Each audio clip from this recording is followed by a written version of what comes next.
for today, I actually it came to my mind based on my experience in Landa, because going through the cohort, it made me realize that I wasn't applying growth for the product that I know the most, which is myself, my company, me as a consultant, as an expert, and it might happen to you either, but it is very important to see ourselves as a company, and sometimes we are not aware of that. So my main goal today would be to productivize our offering, and apply some basic or foundations or concepts related to growth, so you can have like a path to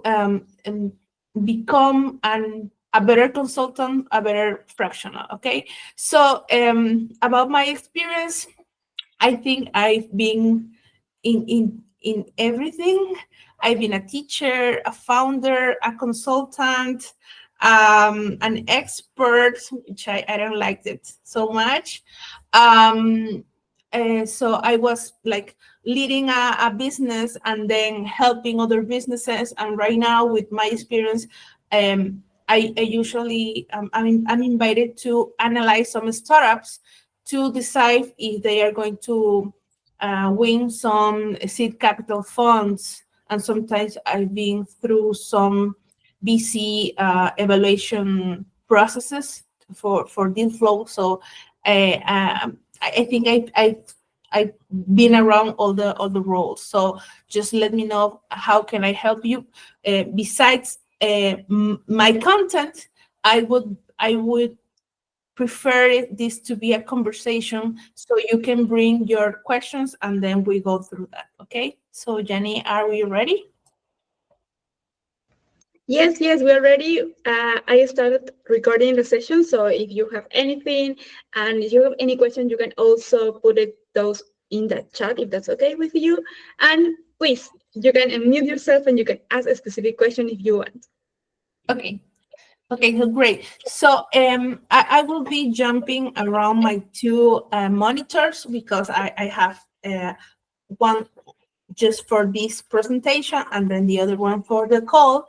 And also, I've taken myself as an example of how I apply these concepts. But if you have any doubts about your specific case, since we are a small group, I would be very happy to help you with that. So let's go. Okay, can you see my... Yes, we can see your screen. Okay, so I'm a PowerPoint girl, so I'm sorry, I'm not used to Google Sheets yet. So that's how you can calculate my age. So well, so let's go through this. Well, first why, then some foundations, and then some examples about the framework and application and next steps for you. Why should we apply growth criteria for our own consultancy projects or corporate? We are in a field where trust is very important, because we cannot offer a proof of concept. We cannot offer a refund policy. We cannot offer like something tangible in the short term. We usually sell a promise. So when you sell intangibles like SaaS, which is one of the topics I'm work with, it's very complicated. So people don't want to be the first customer. People don't want to be your first use case. So they want to they are not an early adopter, so they want to see and like a similar case which they can relate to, so they can trust in you. Because I am assuming that your prospects are not your direct contents. They don't know much about you, so it's like a cold sale, you know. So that's why we should um, prioritize to build trust in every possible way. So what I'm going to like teach you in this session is to build trust as long as it worked for me, at least. Okay, so first we should go through a diagnosis. So I would like you to ask yourself these three questions. How monetizable is your direct network of contacts? So if you could help me with your answers in the chat, it would be very helpful, so I can understand if your sales is like a cold sales approach, or maybe it's a warm sales and the problem is with the conversion. So can you share your answers here? So how monetizable is your direct network of contacts? Is it monetizable in the short term? Do you think it is not monetizable because your direct network doesn't have, or is not close to your buyer persona? And maybe you're halfway to get to a buyer persona through your direct network. I don't know, Yanni, what would you say about you if you were, well, you're a Yes. fractional. Yes, actually, yes. And I have been selling, and maybe you don't know, that the rest of the community maybe don't know, but I also work with podcasts and the content strategy, and I have some clients, and I was thinking about them, and I think I'm halfway, because like sometimes people have podcasts, but they already work with an agency, they have like a team, but I'm working with people in the earlier stage. Like I just want to launch my podcast because I have this idea, so probably I'm halfway. And I Oh, think some people already answered. Oscar is short term, and Jose Cardenas mentioned that not monetizable. in the short term. So Jose has to work a lot his network so he can get those prospects. Okay. So next question. Are you really clear about your strongest value proposition? And I'm saying strongest because I'm sure you have a lot of value proposition, but what is the one that like people look for you, or maybe they say, I haven't met anyone that is so good as you in this particular problem, in this particular field, in this particular segment, sector, technology. I don't know. Are you really clear about this? So I don't know, Winston, David, Javier, are you clear about the value proposition, like the strongest one? But for example, let me give you an example. Um, I usually say, I don't know why so many education companies look for me, since I'm not looking for working with education. But then I realized that I work in Platzi, that I launched two edtechs, and that I am a university teacher. So it's not that I'm very conscious about, because for me education is it's fun. It's something that I wouldn't like charge to work in, but it happens that I'm very like classified in that field, and many clients just come because of it. So, okay. So have started to have issues with, okay. So if you don't have the answer, it's okay. But this is really the starting point, because with these questions, you are going to be able to take the next steps that I will recommend. So I really suggest you that you could answer this. So the third question is, are you clear about your niche specialization? Like niche is you do something, but for someone or for some kind of company or people. Are you clear about that?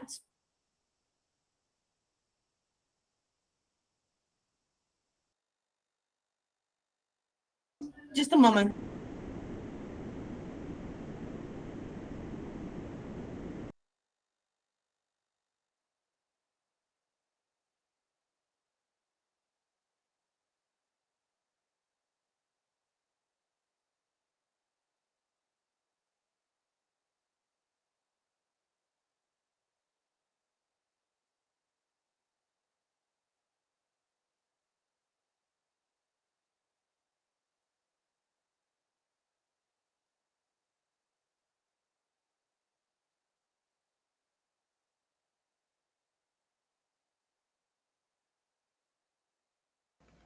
Lourdes will be back soon.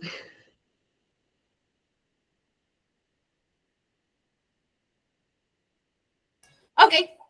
Okay. So I think I'm clear. Okay, so let me give you an example here. For example, in my case, I used to say that I really enjoy to work with founders. Okay, but it was very general. So when I approach founders, some called approach work and some didn't. And when I analyzed the data, uh, I realized that it went better with tech founder or first time founder, since they have much uncertainty about their projects and they were doing this for the first time. So from their perspective, they understood that the gap between them and my experience was bigger, so they were willing to pay. So I'm not sure if I made it clear, you know. Okay, so so those kind of approaches are really helpful to understand that. So right now I'm asking for like answers that maybe you don't know, but I would suggest you to go and ask them to your market, or start uh, some chats or some, not compromising conversations, so you can identify these answers. Yeah. Okay. Um, so just to give you some examples, I'm going to tell you a little bit about my story so you can relate to and maybe focus on these insights. So I realized my prop value was underwhelmed or underrated, to say so, for B2C marketing projects. Just to be clear, my topic is growth for B2B, SaaS, and EdTech. So that's my superpower. Growth for B2B, SaaS, and EdTech. So I realized that when someone was looking for a consultant in a B2C marketing project, they didn't got my my value, because I didn't have much experience in ads, and I wasn't really interested in like launching campaigns and all of that. So, but since I was a founder, working side to side with founders, it really made a difference, because I knew their pains. I knew that they were working against a runway, and they were working against time. velocity, traction. So most of the clients that I still have today are founders, and they don't want to close the project because they realize that they can still I can still work for them in this stage of the startup. Same for B2B and Edtech and SaaS. And this is not something like I was inspired and I found it. No, this is based in like at least 50 conversation with different with different leads. No, and those were my insights. And also about the founders, like working with tech founders was very like a perfect match, since they felt that they were working with a co-founder that didn't ask for a cap table.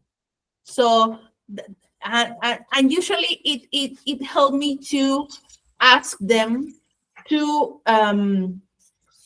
state my prop value in their own words. I don't know if you've worked with this technique. I don't know, Jenny, are you clear about your prop value in your client words? How they like summarize your prop value? Yes, actually, with one of them, it's pretty clear because they launched a podcast because that's something that they wanted to do, to share their experience, the knowledge, to interview different people. But actually, they didn't know how to promote the podcast. And the agency that they work with, the edition and everything, it was like, yeah, we don't do that either. So it's like someone else needs to think about the strategy of the podcast and the promotion and the guests and everything, not the edition, not the operation, not the recording. So it was like, we need someone that actually has experience with that and enjoy creating content and thinking about the strategy, because the agencies usually don't offer that service. So I was like, hey, it's me. I actually had this experience. I enjoyed the topic and I understood how to promote with different kind of content and formats. So it was like pretty clear for both, for they as like as founders or hosts of the podcast. And in my case, it was clear because it was something that actually I had some experience doing. Great. And that magic only happens when you talk to your clients or prospects. That's the only way. So you're not going to go far than that. So I really suggest you to go and ask them, So so how I apply my own framework. So I'm sorry to talk about myself, but I think it's the closest example that I have.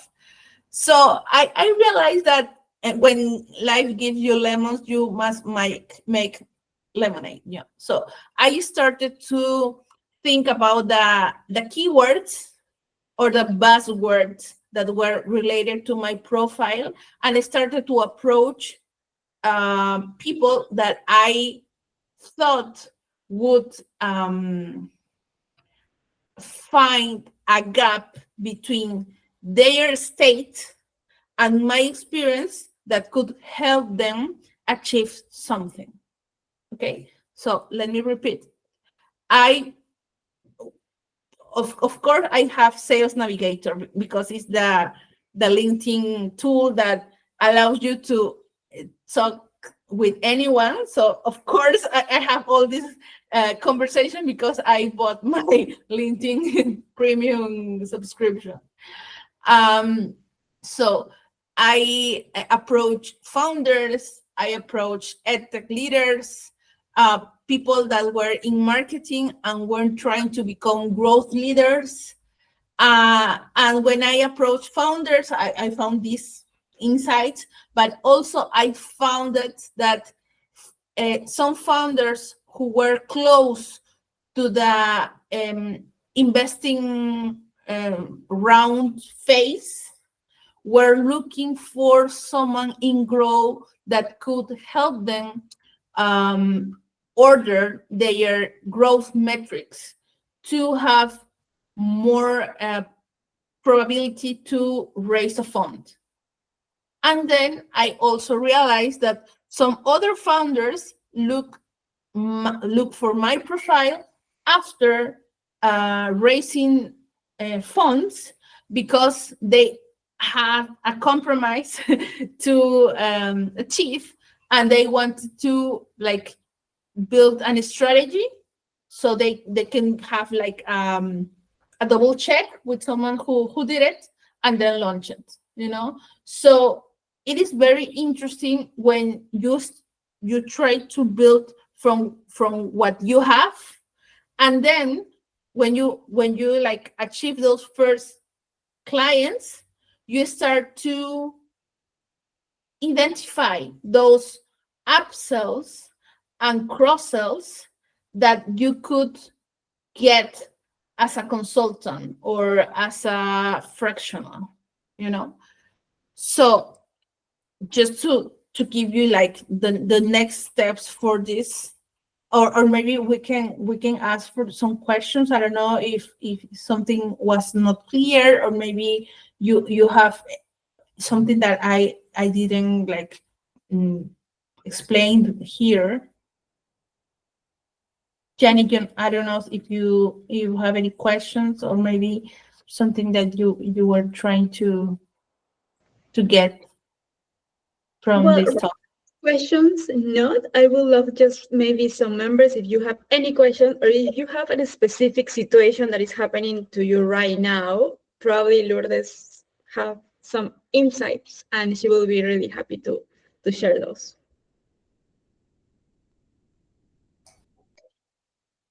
Okay, so let me go through the next steps. First, okay, Yes. Alejandro. You can go. Hi, Lourdes. Hi, Alejandro. Just a question. When you narrowed your segments, you were trying to sell some services. Which kind of segment works better, the SaaS segment or the EdTech segment? Actually, I didn't look for too many people in the edtech world, because I think somehow I am positioned in the edtech world, so I didn't have to look for them.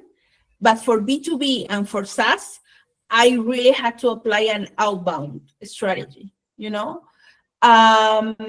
The thing with edtech is that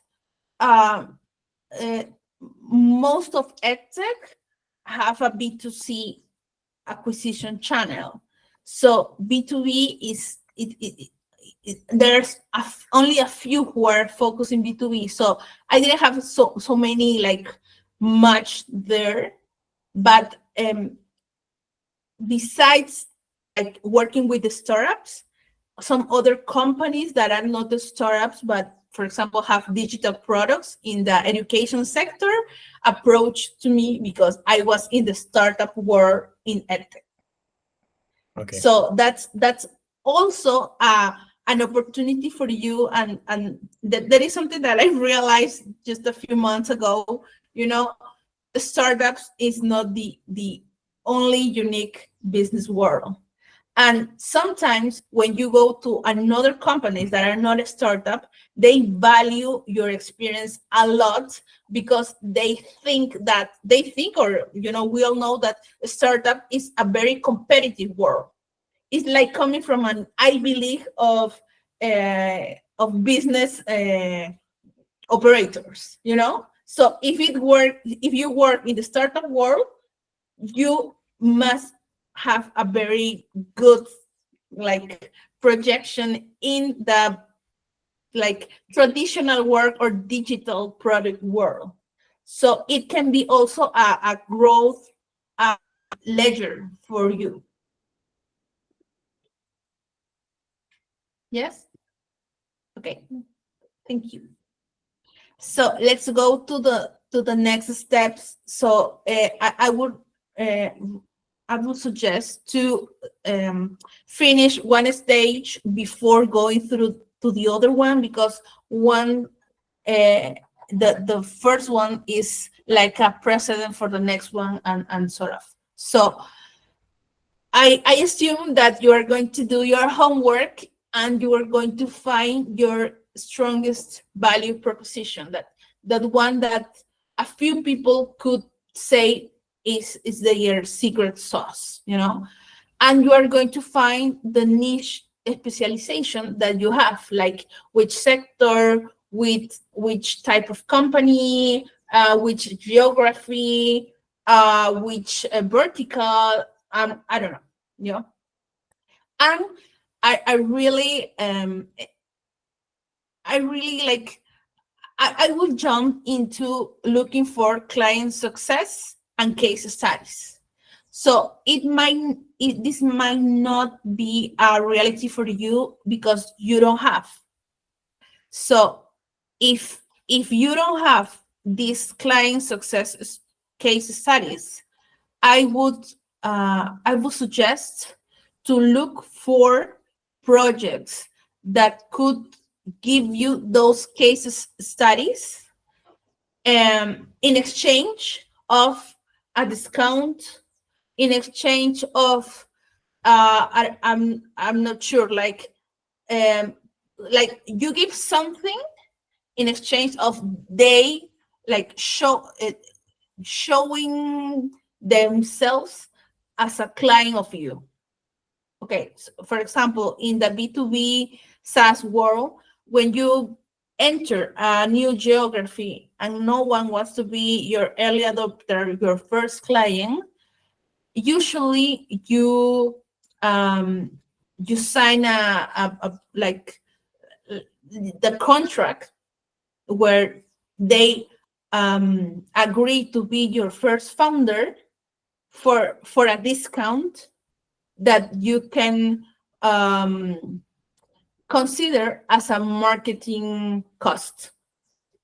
So that discount is going to have a high return in the next clients, because this one is willing to I don't know, give you a video, a testimonial, a photo, and all of that, and I'm not sure if you are like have the same logical as me, but when I'm going to enter something, I usually look for the past clients. And for example, for Landa, it was the same thing. When I was considering entering to Landa, I asked to talk with past members, or members from another cohorts. And once I talked to them, I decided that Landa was the right move for me. So try to build those clients that are going to be the ones that will be like your sales rep without a budget. Okay. So let's suppose that you have case studies or client success stories. Work with them to get referrals. And for this stage, you have to be very very driven about asking for help to your direct network. Okay, so if you are very confident about your offering, you shouldn't be like sad or embarrassed about asking for help, because you trust in you, and you are sure that you can perform and you can offer that value. Okay, so let's go to stage 2. So since I've also been involved in tech events, I really appreciate the narrative, the hero story that is built in each TED Talk. So when you have a TED Talk, you have a hero and you have a villain, So in this story, in this narrative, you should be able to find what's the villain of the problem, of the challenge that was ahead of you, and that you help your client to go through it and be successful about it. So when you write that case study, now you can like go to ChatGPT, and they help you to structure the narrative. But it should be something like a TED Talk, you know. Before, I don't know, before Oscar, we had this problem. We didn't know what we didn't know. And after working with Oscar, we go through this. And after that, you say how you did it. So the thing is that the premise, the solution, and after that, you explain what you did. Okay. So document everything that you can. So if you go through my LinkedIn profile, it looks like a sales landing page, because you are going to find like 25 referrals, or I don't know, 25 recommendations, you know. So when I send a proposal, I send the project, the pricing, and all of that, and I usually end my email saying, if you want to know how is it to work with me, you can go through the 25 recommendations that I have in my LinkedIn profile. So it's something like, don't trust me. Go through those testimonials, look, see those profiles, and make the best choice that you can decide, you know. Okay, so case studies and client success is very, very important for this stage, especially for people like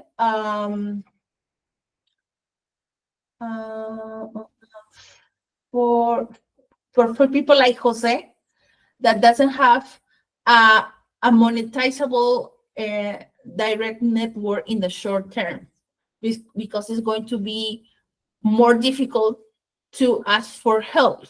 So your case studies need to be in front of the right eyes. So you are going to share it in your LinkedIn, you are going to make videos, you are going to post it in different groups.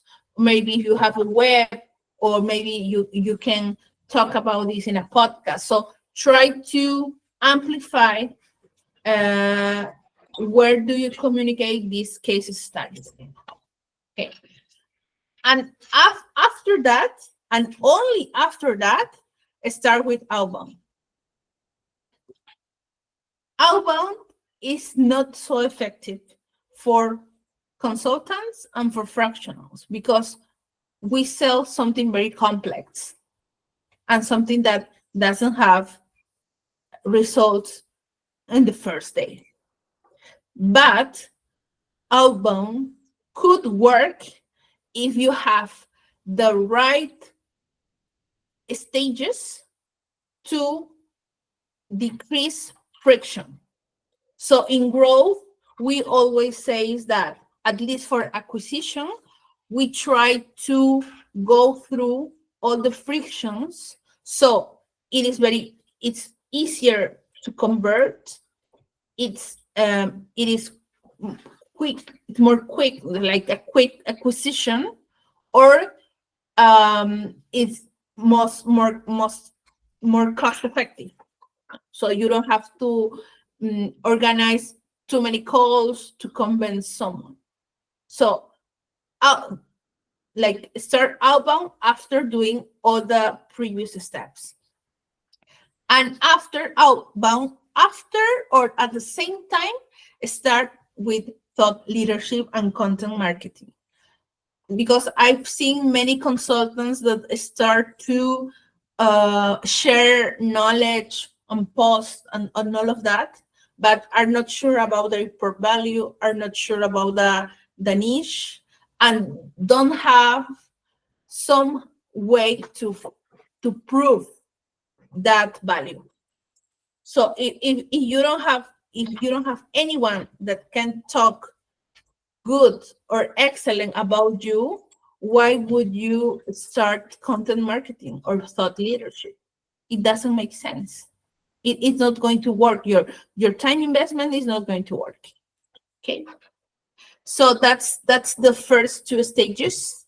And as a bonus, I would say that this is some kind of related, like what Janita told us, because she offers something like a complementary sequential offering, because her client had an agency that covered edition, video, I don't know, audio, all the technical stuff, but they needed someone who could give them the strategy and the structure, so the system, and Jenny, if she would like to amplify this strategy, Jenny could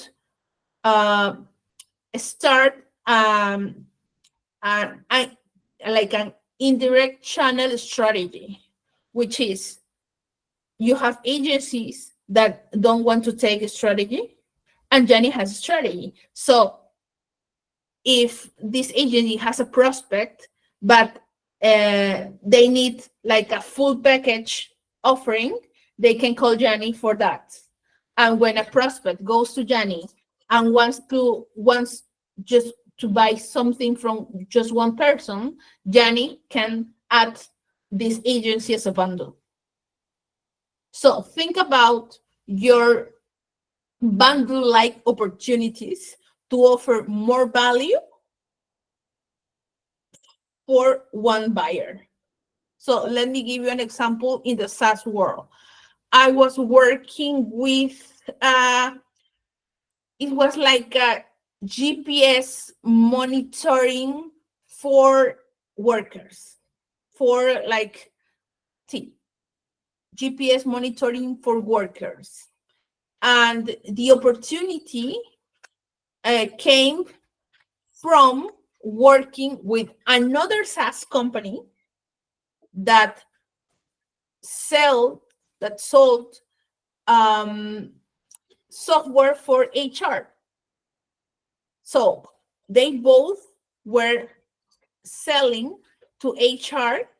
They were selling different things, but they agree to go together to offer a more robust product for a new geography that was a new market for both of them.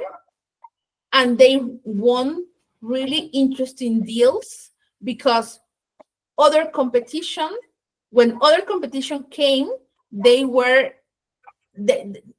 like incomplete for the HR manager. So look for these opportunities where you can go side to side with another consultant, with another fractional, so you can offer a better product, a better service. Okay, thank you. Okay, Jenny, so that's like all the things that I wanted to share. So I don't know if you have any other questions. At least this is like real case study that I'm still applying. So looking for your comments. Awesome. Thanks a lot, Lourdes. I don't know if anyone has a specific question. I have one in mind, but maybe some other member have something to share. If not, I will go with mine. Yeah, well, I will go with mine. My question, I was thinking about the referrals because I think that some members may have already one or two clients or projects that they work on. So if you have a specific tip or recommendation to actually start with a referral campaign with our current clients, or something that is specific that we can use maybe to do this and implement this in the best way possible. Yeah. Actually, first, I would say that I would suggest to go to other sectors besides startups, because it is also a growth strategy to increase the market, increase like the market size, and I'm sure many of you would offer great value to digital product companies that are not startups that are growing so fast, but they really value the startup culture, the startup, way of do things. Okay, so that would be my first my first suggestion, because I think that in the startup world, most of us know ourselves. We've seen some posts, but if you have a bigger market, you are going to have a bigger base to ask for referrals. Okay, that's the first one. And the second one that I'm exploring right now is that there are some professional networking groups that are really focused on getting you clients by referrals of another members of the group, So I would explore those. Maybe in your geography there is something about them. And also if you need to, how can I tell this, to influence the referral, I would try to be very, very clear about this at the beginning of the project. So it's like, what is a successful project for you? This is my definition of a successful project. Okay, so would you agree that if I deliver this or something better, I could ask you for a referral? Yes, of course, it's logical. Who wouldn't say no? So they are going to be very clear that that's something that you are going for since the beginning. And when the project is done, you can do you remember that I told you that this? Okay, so can you give it? Yes. And that's something that has worked very well for me, because okay, we're finishing the project, Lourdes. Okay, where can I write the recommendation? Where can I write the referral? Yeah. Be very clear about it. Don't be afraid to ask for it. It should be like a currency.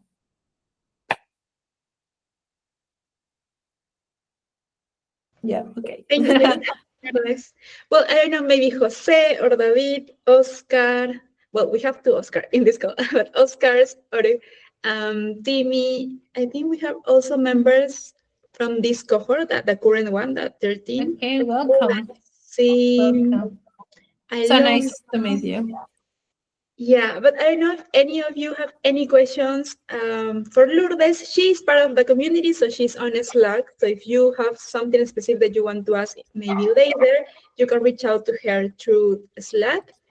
Yeah, and we can connect through LinkedIn. And please just put some comment in the invitation, because I received many invitations and I just want to connect with the Landa, with the Landa members. Awesome. Yes, for sure they will do that. Well, actually, yes. I don't know if Lourdes, you have any extra final recommendation or tip for us. I think that all the information that they shared in the presentation was really valuable, and we have like these two stages that we can go step by step. And please, if you can share that presentation with me, so I can share of course.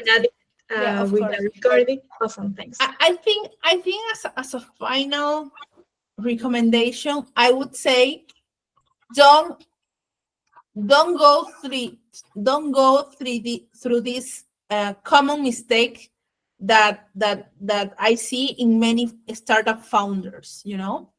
They usually fell in love with the product, like in this case, fell in love with what you know, but you don't put it in a context, you know? So when you explain what you do, you should start like, for this kind of company or founder in this kind of sector or with this kind of problem, I do this. But many of the fractional start that I'm an expert in this. I'm a good at this. Okay, so I'm not the best example because I didn't start with that. But if I would have like the pitching time, I would say for tech founders that are in the founder-led stage, I help them to build themes to start a growth marketing system, something like that, you know? So I contextualize very specifically what is the problem, and then I give them my solution, which is not the only one. So that's one mistake that I would avoid. And in the other hand, I work with some accelerators that usually they send me a specific type of startup. So they always say that when you find a startup that has a product with no market, you have to send them to Lourdes. So it's a startup that has an amazing product, but no one realized they have an amazing product. So Lourdes helped them to find the first early adopter market that is going to help them monetize that product. So don't be that founder, you know? Be flexible, be open-minded about changing your offering. And if life gave you lemons, make lemonade.